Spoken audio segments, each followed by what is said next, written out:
नमस्कार दोस्तों, स्वागत है आपका स्टडी फॉर सिविल सर्विसेज में। वीडियो को पूरा देखिए। कोई भी आपका फीडबैक है, कोई सजेशन है, तुरंत वीडियो में कमेंट करके जरूर बताइए। अच्छा लगे तो वीडियो लाइक जरूर कर लीजिए और ऐसे वीडियो लगातार फ्री में पाने के लिए चैनल को तुरंत सब्सक्राइब कर लीजिए और बेल आइकन को जरूर टैप कर लीजिए ताकि आगे भी सारे वीडियो आपको मिलते रहे। यूट्यूब में फॉलो करते हैं तो प्लीज ये वाला फ्री टेलीग्राम चैनल जरूर ज्वाइन कर लीजिएगा। सारे नोटिफिकेशन, सारे अपडेट यहीं पे आते हैं, ध्यान रखिएगा। स्टडी फॉर सिविल सर्विसेज का कोई भी पेड ग्रुप अगर आपको ज्वाइन करना है तो सिर्फ 85648056060609697523864455 यही नंबर है हमारे, सिर्फ जहां पे कॉल या व्हाट्सएप कर सकते हैं। इंस्टाग्राम पे हमारा पेज जरूर फॉलो कर लीजिएगा, स्टडी फॉर सिविल .सर्विसेज है। ट्विटर पे हमको जरूर फॉलो कर लीजिएगा, @study for civils है। सारे क्वेश्चन अटेम्प्ट करिए और स्कोर अपना तुरंत कमेंट करके बताइए।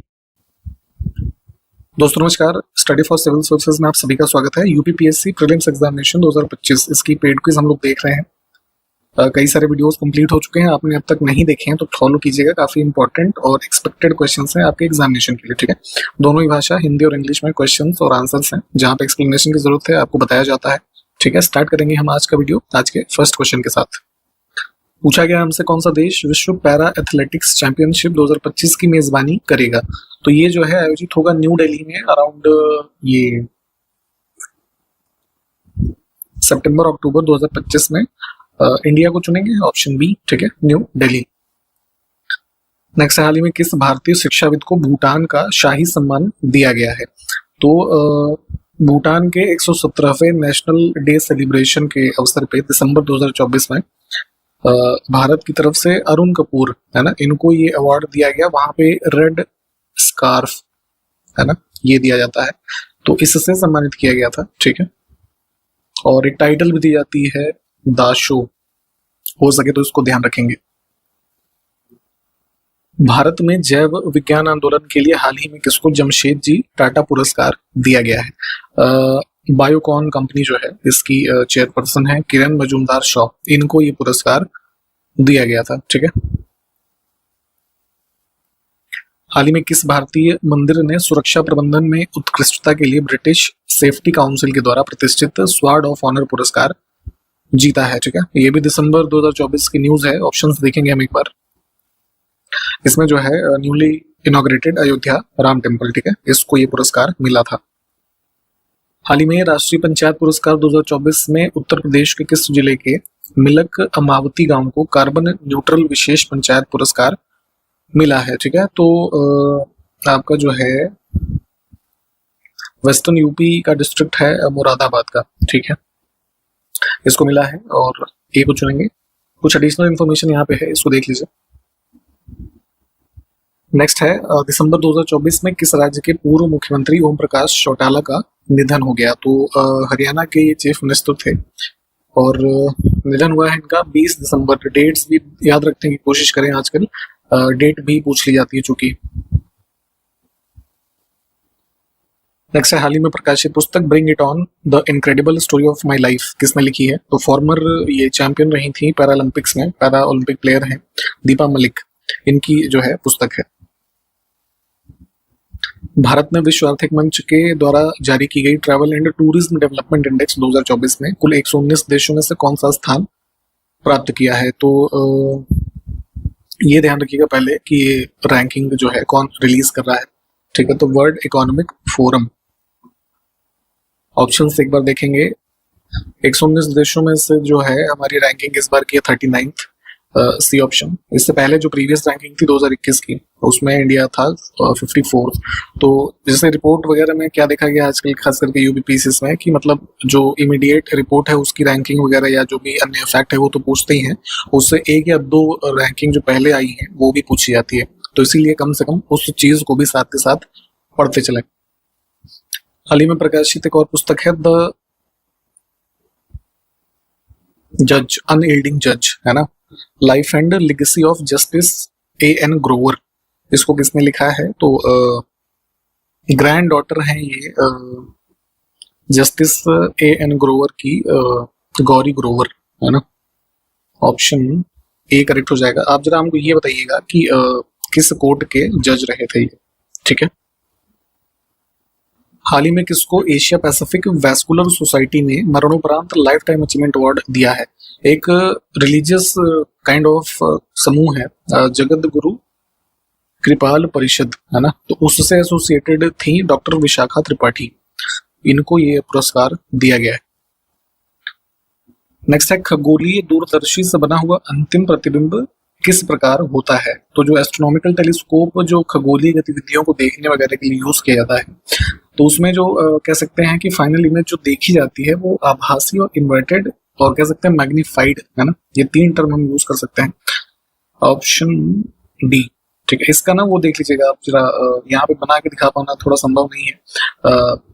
लेंस और जिस प्रकार से रेज क्रॉस करके फाइनल इमेज बनता है उसको देखिएगा प्लीज। इसमें देखें कौन सा कथन सही सुमेलित है, बहुत ध्यान से देखा करिए। अभी हाल ही में आपका आरओ एआरओ री एग्जामिनेशन हुआ है आयोग के द्वारा, उसमें ये देखा गया मैक्सिमम क्वेश्चन में उन्होंने ये पूछा कि क्या सही नहीं है। अब स्टूडेंट इसी में कंफ्यूज हुए बहुत सारे, आपको उत्तर आ रहा है और ऑप्शंस इस तरीके से सेट किए जाते हैं कि आपको जो अगर आप उस क्वेश्चन को सही मानेंगे तो वो भी विकल्प में मिलेगा। तो ऐसे अभी देखने में बहुत सारे बच्चे आए कि जिनके आते हुए प्रश्न उनसे गलत हुए हैं। तो इस चीज को प्लीज ध्यान में रखा करिए। आयोग एक चीज ये अच्छी करता है कि उस स्टेटमेंट में जहां पे लिखा होगा कि नहीं है तो इस नहीं वर्ड को हाईलाइट करता है। तो आप लोग अगर इस चीज को भी देखें तो जब आप क्वेश्चन को पढ़ते हैं उसी समय आप अपने से यहाँ पे पेन से अंडरलाइन भी कर लेंगे तो आंसर टिक करते समय आपको थोड़ा वो ध्यान में रहेगा, इससे आप बच जाएंगे सिली मिस्टेक को करने से, ठीक है। तो उसी में यहाँ पे फिलहाल हमें बताना है सही। तो कुछ व्यवस्थाएं जो ब्रिटिश काल में स्टार्ट की गई किस गवर्नर जनरल या वायसराय के समय में, है ना। तो जैसे ये इवेंट अलग से आप पढ़ लीजिएगा, 1818 के आसपास का है। इस टाइम पे देखेंगे governor general of Bengal region में कौन है, लॉर्ड हेस्टिंग, है ना। इसको सप्रेस किया गया। सती प्रथा का अंत जैसे काफी पॉपुलर है 1829 विलियम बेंटिक का। तो ये बेसिकली सारे ही सही हैं। गुरुत्वाकर्षण बल जो पृथ्वी पर महसूस किया जाता है या कार्य करता है तो किस स्थान पर अधिकतम होता है, ठीक है। तो मैक्सिमम होता है ये जो हमारे नॉर्थ पोल और साउथ पोल ये वाला क्षेत्र है यहाँ पे, ठीक है। एक क्वेश्चन का आंसर आप ये बताएंगे कि कहाँ पे न्यूनतम होता है। इसमें से किसने नवीन सापेक्षता सिद्धांत प्रतिपादित किया था। फिजिक्स में आपने पढ़ा होगा शायद ये रिलेटिविटी का कॉन्सेप्ट जो संबंधित रहा आइंस्टीन से, ठीक है। तो उसी को बाद में कह सकते हैं रिवाइज करके न्यू रिलेटिव प्रिंसिपल के रूप में प्रोपाउंड किया था जेबी नार्लिकर इन्होंने। मतलब इसमें बहुत कुछ याद नहीं रखना है, ये नाम और ये जो प्रिंसिपल है उसको ध्यान रखेंगे। इतना ही पूछते हैं प्रीलिम्स में आपके।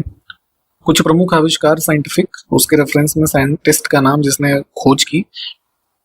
तो सहयोग में देखिए यहाँ पे पूछा गया है तो डायनमो, डायनामाइट, पेंसिलिन, तीनों ही ठीक है यहाँ पे।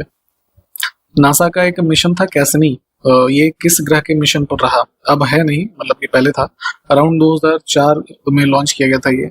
जो सैटर्न है सन, शनि, ठीक है। तो उसका जो एटमॉस्फेयर वहां पे गैसेस वगैरह है उसकी प्रोब से संबंधित ये नासा ने इसको लॉन्च किया था। मेनली वही था कि जो सैटर्न के सराउंड में हम ऐसे गैसियस रिंग्स देखते हैं, ये हमने पहले बताया है किस गैस की होती है, जरा कमेंट करके बताइएगा, ठीक है। तो इसके अध्ययन के लिए इसको लॉन्च किया गया था। 1966 में Indian institute of remote sensing कहाँ पर स्थापित किया गया था। काफी इंपॉर्टेंट एक ऑर्गेनाइजेशन है जो है इसरो के अंतर्गत कार्य करने वाला। देहरादून में है ये, उत्तराखंड। दो कथन फिर से है, सही को देखना है। महर्षि वाल्मीकि का आश्रम बिठूर में है, ठीक है। तो ये मेनली जो है उस समय कहा जाता था ब्रह्मवर्त, है ना, जो वर्तमान हमारा ये उत्तर प्रदेश में कानपुर जिला है, ठीक है। यहाँ का क्षेत्र है बिठूर, गंगा नदी के किनारे। तो यहाँ पे ये आश्रम रहा, ठीक है। और उत्तर प्रदेश में ही बांदा का जो किला है तो मुगल काल में अकबर के द्वारा 1569 में इसको जीता गया था, ये बात भी ठीक है।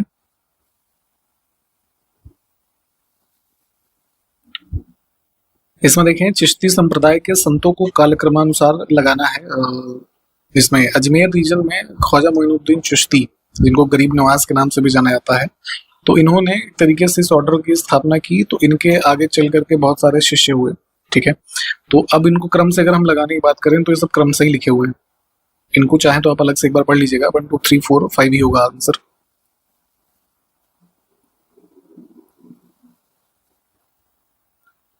फिर से चिश्ती संप्रदाय के संबंध में कि जो सूफी संत हुए, अभी जैसे हमने ऊपर सबके नाम पढ़े, तो इनके संदर्भ में कौन सा कथन सही है। तो बेसिकली क्या था कि इनके समय काल में जो इनके राजा या जो कुलीन धनवान थे उनसे ये बहुत संबंध नहीं रखते थे, ठीक है।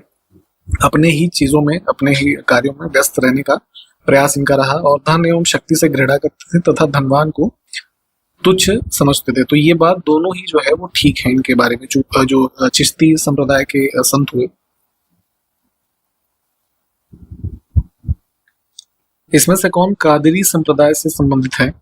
देखिए, जैसे अभी हमने सूफी की बात की, तो वैसे ही कादरी सिलसिला इसी समय काल में, मुगल काल में भी देखेंगे। पंजाब का जो भी वर्तमान क्षेत्र है, यहाँ पे फाउंड किया गया एक बगदाद का ये थे शेख अब्दुल कादिर गिलानी, ठीक है। ये जो डी ऑप्शन थर्ड में नाम लिखा हुआ है, ठीक है। तो इनके शिष्य रहे एक तरीके से दारा शिकोह, शेख मोहम्मद अल हुसैनी। इनके 4 पुत्र थे, बहुत फेमस थे वो। शेख नियामतुल्लाह करके था एक, मखदूम जो है, मियां मीर, ये नाम शायद आपने सुना हो। तो ये थोड़ा ना, अगर आप चाहें तो आप डिटेल में इसको पढ़ेंगे। फिलहाल इस क्वेश्चन में तीनों ही जो है वो ठीक है।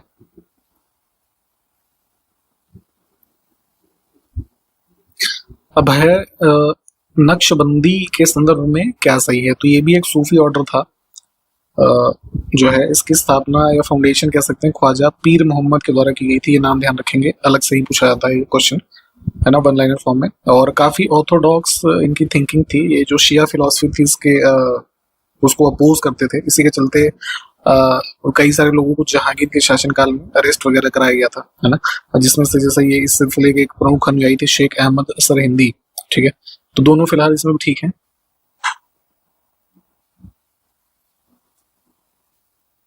सूफी सिलसिलों के भारत आने का सही क्रम, तो अभी हमने सबके क्वेश्चंस देख लिए, सब क्रम सही लिखे हुए हैं, 1 2 3 4।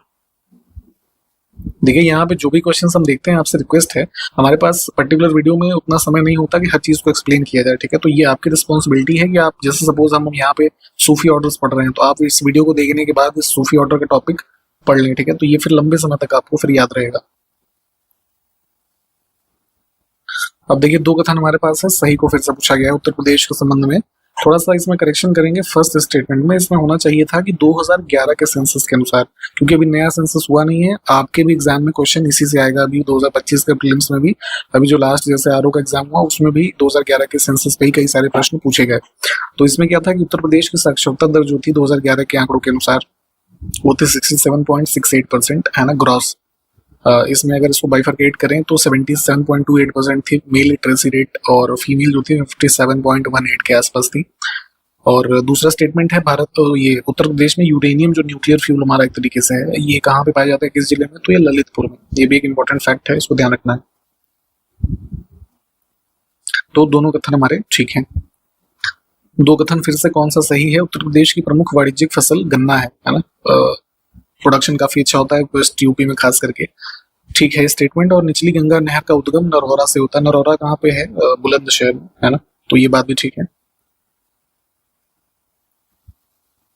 ठीक, एक इन्फॉर्मेशन आपको देंगे हमारे पेड ग्रुप्स के बारे में। स्टडी मटेरियल के जितने भी हमारे ग्रुप्स हैं अभी चल रहे हैं, आपके लिए अवेलेबल हैं। अभी भी आप चाहें तो जो 2-2.5 महीने का समय है, इन चीजों को कंप्लीट करके बिल्कुल अपना सिलेक्शन आप इंश्योर कर सकते हैं। और इसके साथ साथ जो हमारी प्रैक्टिस वाली चीजें हैं, खास करके टेस्ट सीरीज और पेड क्विज, है ना, काफी इफेक्टिव है। प्रैक्टिस बहुत जरूरी है। आप पढ़ भी लेंगे और प्रैक्टिस नहीं करेंगे तो कोई उसका मतलब नहीं रह जाएगा। तो इसलिए इन सब की जानकारी अगर आपको एडमिशन लेना है बहुत ही नॉमिनल कॉस्ट में, तो हमारे 3 मोबाइल नंबर हैं इस वीडियो के डिस्क्रिप्शन बॉक्स में। इसके साथ साथ वीडियो का जो इंट्रोडक्शन पार्ट है वहां पे भी बताए जाएंगे, उस पर कॉल या व्हाट्सएप करके आप एडमिशन ले सकते हैं। अभी भी पूरा समय है, आप चाहें तो बिल्कुल स्टार्टिंग से सिलेक्शन तक की तैयारी आप कर सकते हैं हमारे इन ग्रुप्स में। इसके अलावा जो अन्य एग्जामिनेशन है, जैसे कि बीपीएससी, आपका बीईओ, है ना, ब्लॉक एजुकेशन ऑफिसर, या फिर अन्य एग्जामिनेशन, जैसे अभी अगर कोई टीचर्स के एग्जाम्स की प्रिपरेशन कर रहे हैं आप, जैसे एलटी ग्रेड की वैकेंसी आई है, उसके ग्रुप्स हमारे चल रहे हैं, ठीक है। इसके अलावा यूके पीएससी, इन सब की भी इन्फॉर्मेशन अगर आप चाहें ग्रुप्स की तो मिल जाएगी। इसी 3 मोबाइल नंबर जो हमारे हमने बताए थे आपको डिस्क्रिप्शन बॉक्स में और इंट्रोडक्शन वाले पार्ट में दिए गए हैं। भगवत गीता, श्रीमद् भगवत गीता, इसको आप जानते होंगे। तो ज्ञानेश्वरी नामक एक काइंड ऑफ कह सकते हैं कमेंट्री है इस पर्टिकुलर पुस्तक के ऊपर, हमारे ऊपर। इसको किसने लिखा था? तो 13th सेंचुरी के कह सकते हैं इंडियन मराठी, है ना, एक भाषा कह सकते हैं, उससे संबंधित संत हुए ये ज्ञानदेव, ठीक है। ज्ञानदेव इनका उपनाम था। वैसे तो इनको संत ध्यानेश्वर इनके इस नाम से जानते थे। तो इन्होंने इसके ऊपर ये जो है कमेंट्री लिखी थी ज्ञानेश्वरी नाम से, भगवत गीता के ऊपर। आपको एक प्रश्न का उत्तर देना है कि भगवत गीता मूल रूप से किसके द्वारा लिखी गई है।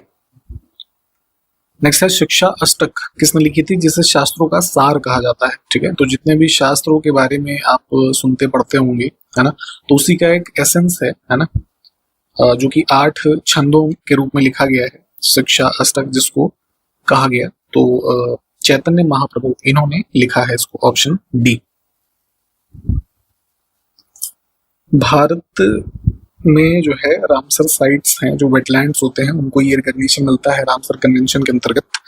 तो जिन ऑप्शंस में जो नाम लिखे हैं कौन कौन सा इसमें रामसर साइट है, तो हालांकि ये सारे तो है ही है ना। एक चीज लेटेस्ट फैक्ट आप याद रखेंगे, अभी जून 2025 तक की इंफॉर्मेशन के अनुसार, है ना, जो लेटेस्ट 2 रामसर साइट्स ऐड हुई हैं भारत की इस सूची में, जिसको लेकर के अब कुल संख्या हो गई 91 साइट्स की।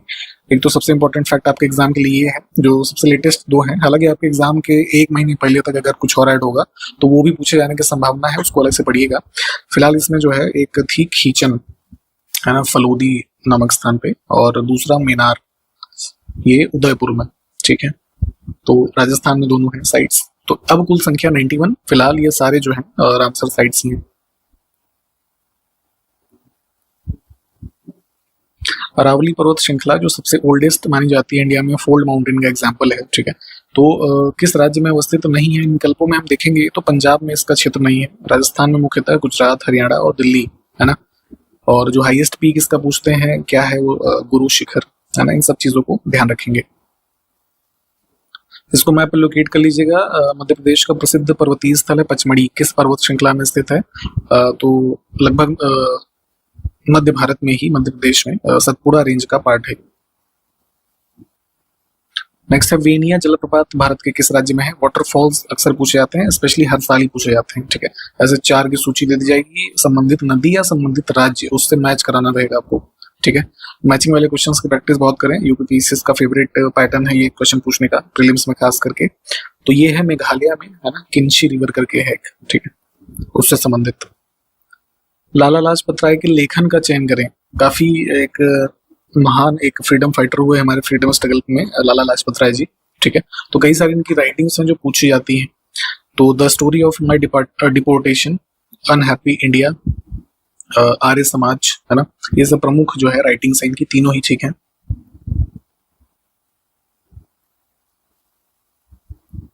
इसमें से जो पक्षी अभ्यारण्य यहाँ पे लिखे हैं कौन से उत्तर प्रदेश में स्थित हैं, बहुत ध्यान से देखा करिए। पटना पक्षी अभ्यारण्य एटा जिले में है, ठीक है। जयप्रकाश नारायण पक्षी अभ्यारण्य, जिसको सुरहा ताल भी कहा जाता है, ये संबंधित है बलिया से। चित्रगुंडी जो है ये तमिलनाडु में है ना। तो 1 और 2 उत्तर हो जाएगा।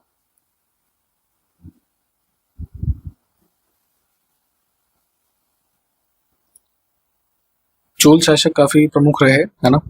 तो इनके काल में जो सोने का सिक्का चलता था उसको क्या कहते थे, तो प्रमुख रूप से चलता था पोन, है ना। इसके अलावा ये काशू और कलंजू, है ना,